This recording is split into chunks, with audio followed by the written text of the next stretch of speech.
देखिए latest episodes बिल्कुल ad free. Bharat Ratna doctor Bhimrao Ambedkar को कोटि कोटि नमन। ये कार्यक्रम डॉक्टर भीमराव अंबेडकर के जीवन पर आधारित है, जहां भारत की जनता के प्रति उनके योगदानों को पूरी सजगता से चित्रित और रेखांकित करने का प्रयास है। कार्यक्रम में दिखाई गई घटनाएं लब्ध पुस्तकों से ली गई हैं। इस कार्यक्रम के जरिए चैनल की ओर से एक विश्वसनीय, सजग और सकारात्मक प्रयास है कि डॉक्टर बाबा साहेब भीमराव अंबेडकर के जीवन की संघर्ष यात्रा एवं गौरव गाथा पूरे आदर के साथ घर घर पहुंचे और उनके योगदानों से सभी संपूर्णता में परिचित और आह्लादित हों। मुझे जाना होगा। नहीं भैया, ऐसा नहीं होगा भैया, मुझे जाना होगा। लक्ष्मी, लक्ष्मी, आप सब यही रुकिए, हम आते।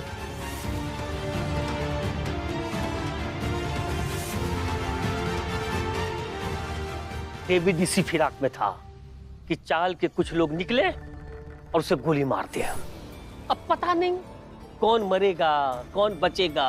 हा? नहीं, उन्हें कुछ नहीं हो सकता, उनको कुछ नहीं होगा।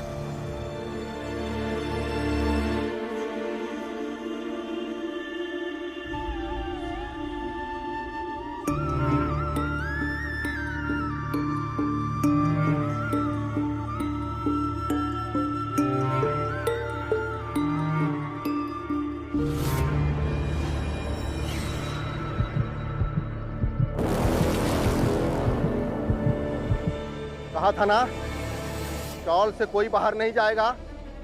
अब मरने के लिए तैयार हो जाओ।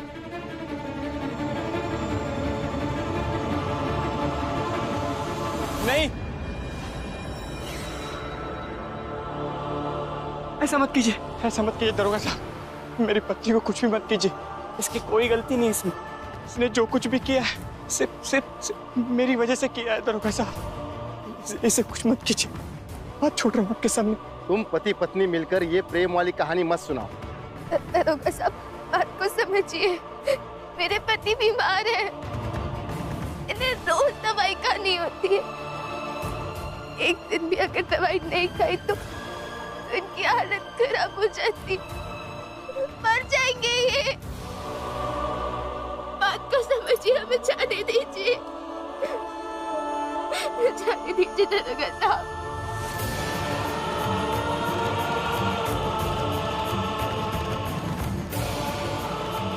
मैं और लक्ष्मी आदर्श पति पत्नी नहीं है। तुम दोनों रहो और मुझे माफ करो। लक्ष्मी चलो। आरती जी, हमें माफ कर दीजिएगा, आज शाम के इस भोज में हम शामिल नहीं हो पाएंगे। भीम का तरीका मुझे समझ में नहीं आता और मैं और लक्ष्मी अपने हिसाब से जीना चाहते हैं। जाओ और जाकर भीम को कह देना। मतलब आनंद भैया की तबीयत खराब थी, इसलिए वो दोनों हमसे कट्टे कट्टे से रहने लगे थे।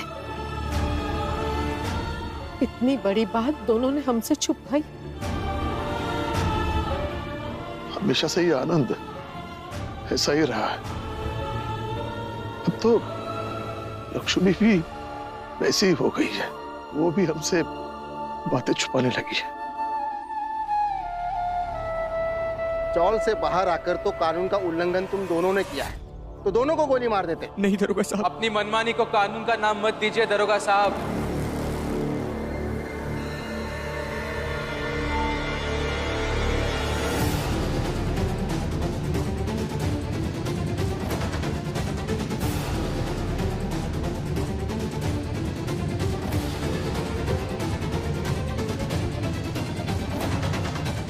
कानून किसी की व्यक्तिगत इच्छा के आधार पर नहीं चलता। कि डेविड सर ने कह दिया और आपने मान लिया कानून। कानून बहुत समझदार लोगों द्वारा लिखित दस्तावेज होता है, जिसमें समझदार लोगों की दूरदर्शिता होती है, ना कि किसी की व्यक्तिगत खीस। इसलिए सिर्फ कानून का नाम देकर आप किसी पर गोली चला के उन्हें मार नहीं सकते। भीमराव,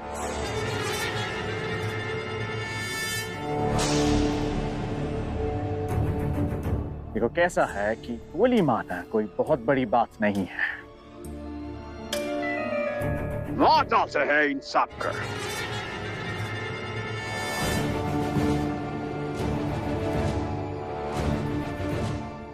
फिर कानूनी डायरी में बताएंगे कि ये भागते भागते इनका एनकाउंटर हो गया और सब मारे गए। और गवाही हम देंगे।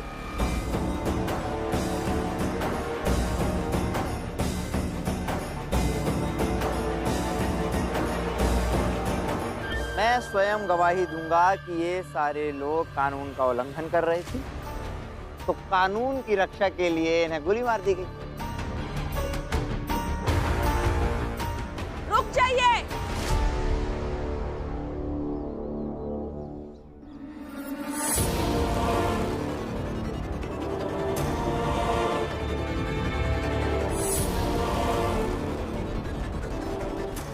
सिर्फ भीम और रमा की गलती है इसमें, बाकी किसी की कोई गलती नहीं है।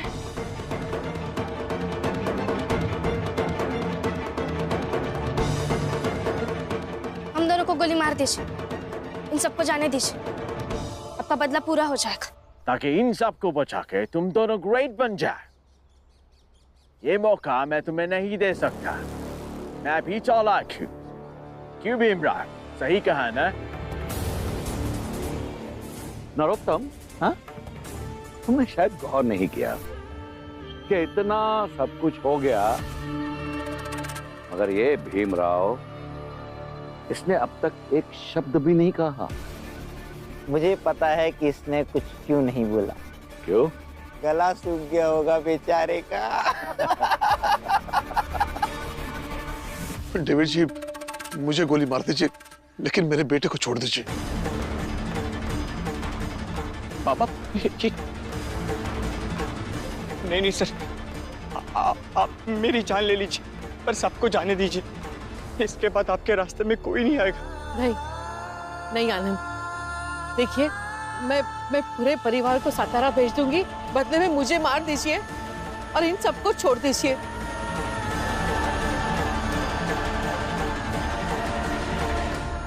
भीमराव, मरोगे तो सब साथ में, और मरने से पहले कुछ नहीं बोलोगे।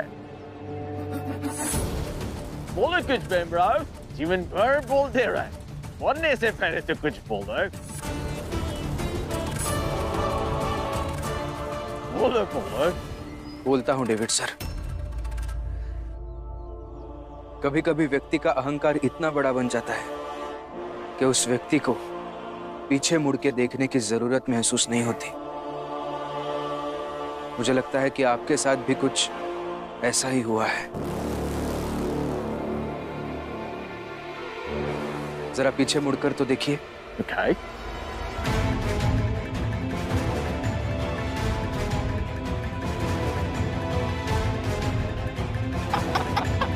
ये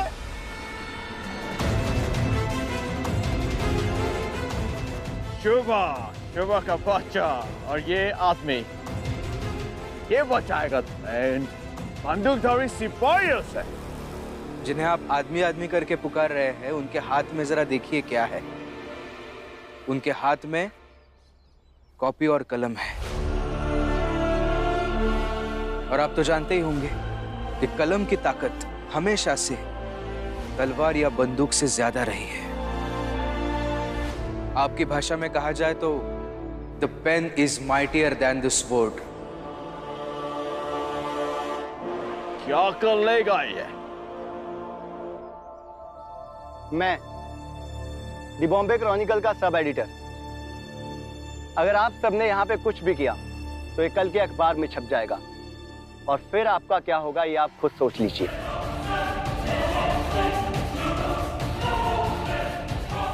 मैं नहीं डरता किसी भी अखबार से।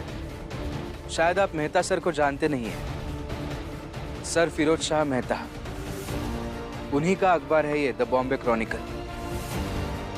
आप अगर जानते नहीं हैं तो आप एक काम कर सकते हैं, अपने वरिष्ठ अधिकारी से पूछ सकते हैं। वो आपको बताएंगे मेहता सर के बारे में अच्छे से।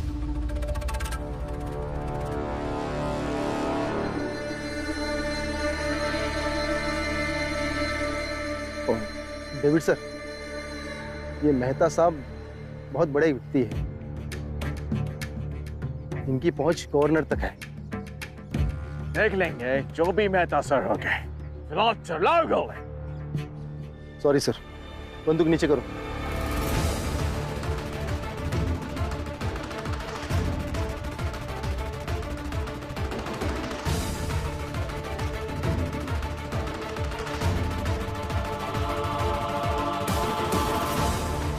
What sorry? बेवकूफ तलवार वाले। Sorry sir, sorry sir. Fire!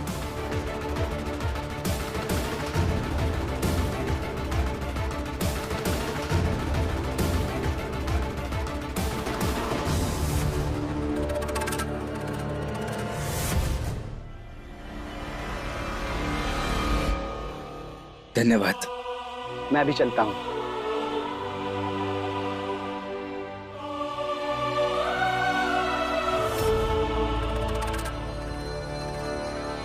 Joshi ji, अब गला नहीं सूख रहा? प्यास नहीं लग रही है क्या? चाहिए? अपना समय क्यों बर्बाद कर? और नरोत्तम जोशी जी, अब तो आपको और भी ज्यादा अच्छे से हम सबको परेशान करने की रणनीति पर काम करना होगा, क्योंकि अब भीम और रमा के साथ अब दीपक भी आप सबकी योजना की काट निकाल लेता है। दीपक नहीं आई, भीमराव अंबेडकर सिर्फ एक व्यक्ति नहीं बल्कि एक विचार है, और जिसके दिमाग में भीमराव अंबेडकर जैसे विचार है वो सब भीमराव है, और एक दिन पूरी दुनिया भीमराव अंबेडकर बनेगी।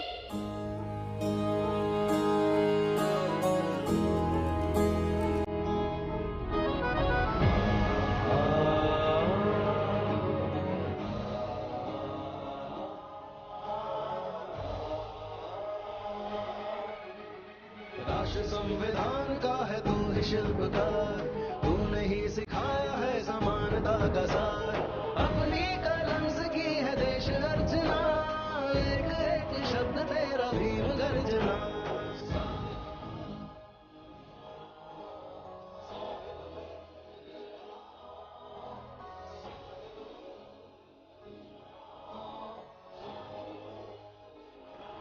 साहिब मेरे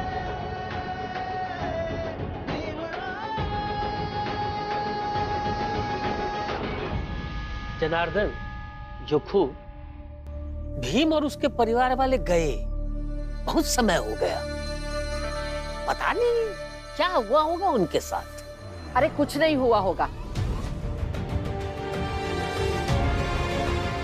हर बार तुम लोग यही सोचते हो ना कि भीम के साथ कुछ बुरा होगा, मगर होता नहीं है, और इस बार भी कुछ नहीं होगा, समझे? भीम अपने परिवार के साथ सही सलामत आएगा। अरे वो तो खबर आएगी तब पता चलेगा, हैं? खबर आ गई समझो। अब देखते हैं कि भीमराव को कौन बचाएगा। मैं बचाऊंगा भीमराव को।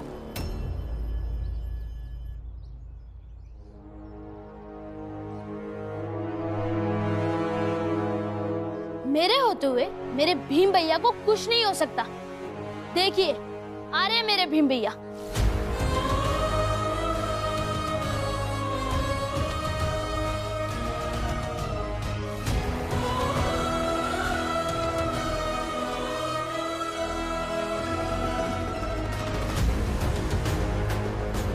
साहिब मेरे भीमराव, साहिब मेरे भीमराव।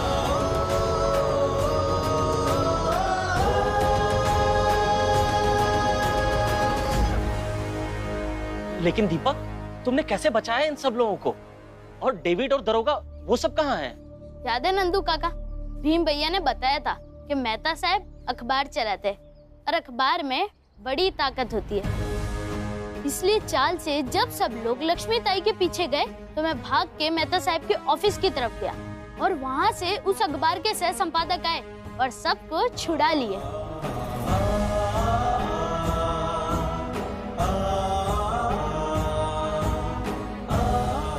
और रितेश भाऊ, इस बार भी तुम सब जो सोच रहे थे वो नहीं हुआ।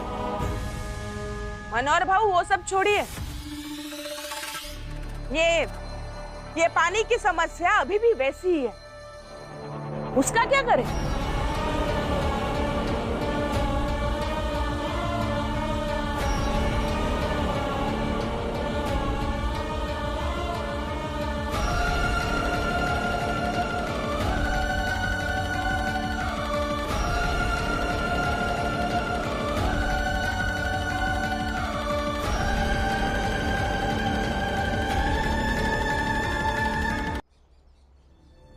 लेकिन हम सब चाल से बाहर तो निकल सकते हैं ना।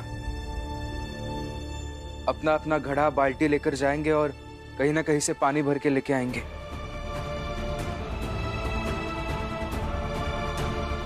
आप सब तैयारी कीजिए, मैं अभी आता हूं।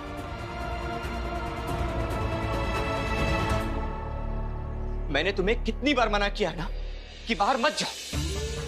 अगर आज तुम्हें कुछ हो जाता तो?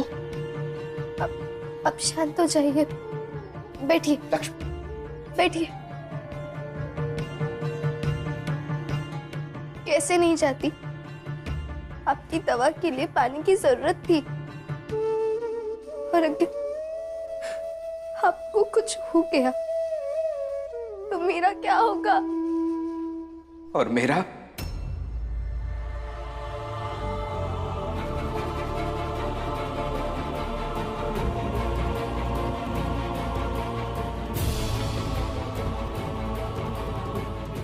आप दोनों को कुछ हो जाएगा तो मेरा क्या होगा?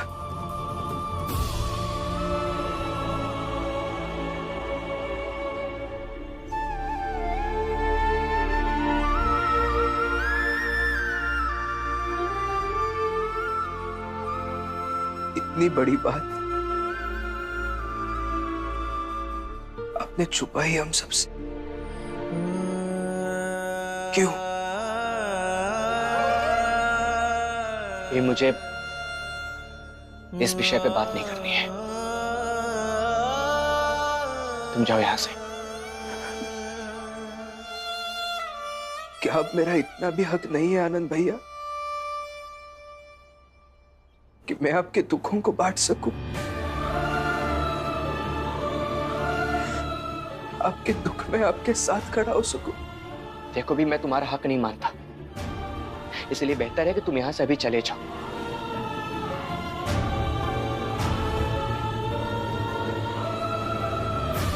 बचपन में जब आपका सर दर्द करता था तब ढूंढ ढूंढ कर बुलाते थे मुझे, कहते थे कि भीम जरा सर दबा दे। तू सर दबाता है तो आराम मिलता है।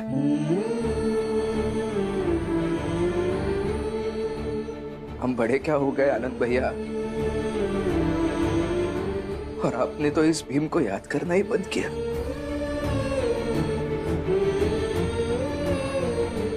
ठीक है, लेकिन एक बात कान खोलकर सुन लीजिएगा,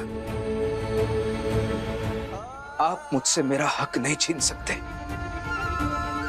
और अगर आपने छीन भी लिया तब भी मैं इस परिस्थिति में आपको अकेला छोड़ के यहां से जाने वाला नहीं हूं। बताइए लक्ष्मी भाभी, क्या कहा डॉक्टर ने? मैंने कहा ना कि मुझे तुम्हारा साथ नहीं चाहिए।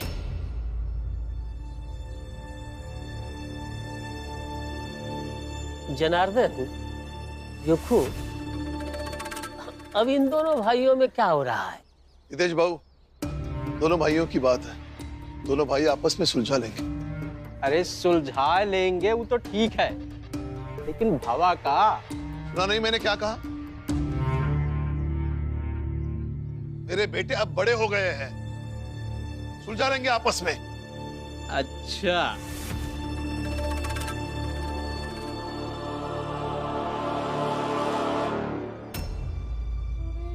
बाबा जो अभी नीचे कह रहे हैं ना, मेरे बेटे बड़े हो गए हैं, लेकिन आप जानते हैं कि वो असल में क्या कहना चाहते थे? वो ये कहना चाहते थे कि मैं अभी बूढ़ा हो गया हूं, और एक बूढ़ा बाप अपने जवान बेटों को यही कहकर सुनाता है कि तुम अभी बड़े हो गए हो, तो अपने फैसले खुद करो। इसीलिए कह रहा हूं आनंद भैया, बताइए मुझे, क्या कहा डॉक्टर ने? मैंने कहा ना भीम, ये हमारा मसला है और मैं और लक्ष्मी मिलकर इसे हल कर लेंगे। तुम जाओ यहां से।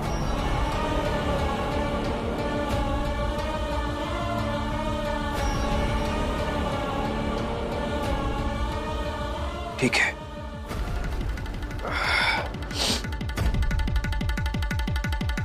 जाता हूं मैं, मगर जाने से पहले रमा की कसम खाकर कहता हूं, अगर मैं अभी यहां से चला गया ना आनंद भैया, तो जिंदगी भर बात तक नहीं करूंगा आपसे।